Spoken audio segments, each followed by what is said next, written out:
I hope you enjoyed that look back in time at the 2022 version of Brenton Harrison and the New Money, New Problems podcast. I'll tell you a small kudos that I gave myself is when I looked at the replay, I felt like, 3 years later, I pretty much looked the same. So I gave myself a small pat on the back for at least sticking to an exercise routine over these past 3 years. I say that half joking, but in all seriousness, there are some additional insights that I would share 3 years down the line. One of those has to do with personal experience. And the recommendation here would just be understand that there are stretches of your life where you just don't really have much say in the fact that you're living paycheck to paycheck. And it doesn't necessarily mean that it's a failure of planning. When I sit down with individuals or couples, I can like pretty much lump them into two camps. If there are people who are living paycheck to paycheck at a high income, there's going to be people who have significant things they need to improve in terms of how they handle money. Then there's also a camp of people where you look at just where they are in life, and there's a certain element of it where it's like, hey, this is not a failure of planning. These are life decisions that you've made and find valuable, or it could be an unexpected circumstance that popped up and you have to deal with it. And this is what it is for this stretch of time.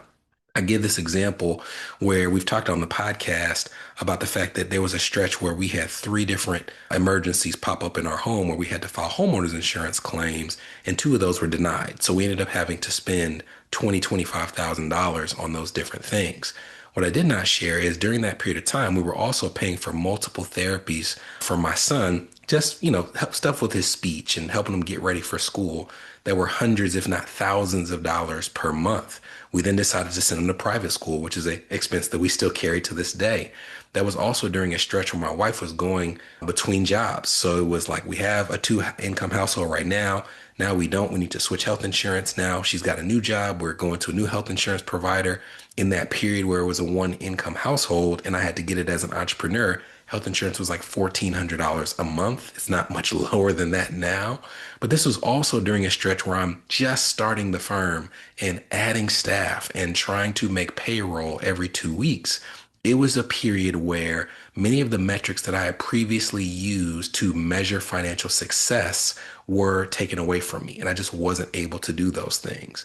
But there was at least some comfort in my mind to being able to look at that and say, hey, your son's not going to be in speech therapy twice a week forever, right? Or, hey, at some point in time, we're going to be able to switch over to your wife's health insurance plan, and that may go down $300-400 a month, right? It was helpful to be able to plot out a time and have some peace with knowing things suck right now, but this is not the forever future of our finances.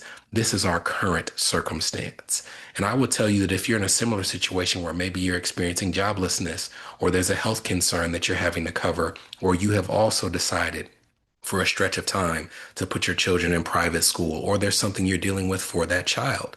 To be clear, there are some circumstances that are forever. If there's a learning difference or a disability or something that just will be with you forever.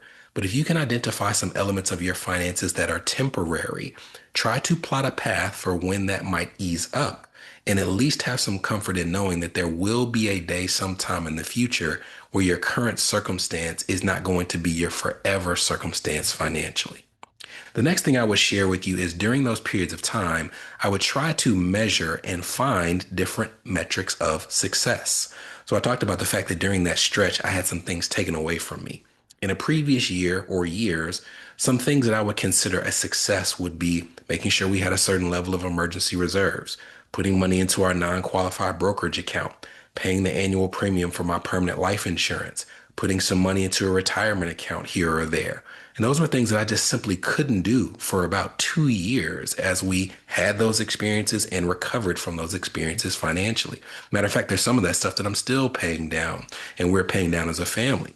But it gave me comfort during that stretch to make sure that as we built the firm, I kept an eye on the valuation of our firm if we were to sell it on the market. Not planning to go anywhere, but I can't tell you the peace that it gave me of saying, hey, I feel like I'm making no financial progress.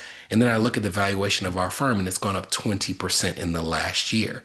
So even though I have that internal feeling, it does not mean that I'm not moving the ball forward in a different way. For you, if you're not a business owner, it may be, hey, I can't put money into my 401k right now, but I had some money in there before I had to stop. And the market's gone up pretty significantly and consistently over the past 3 years.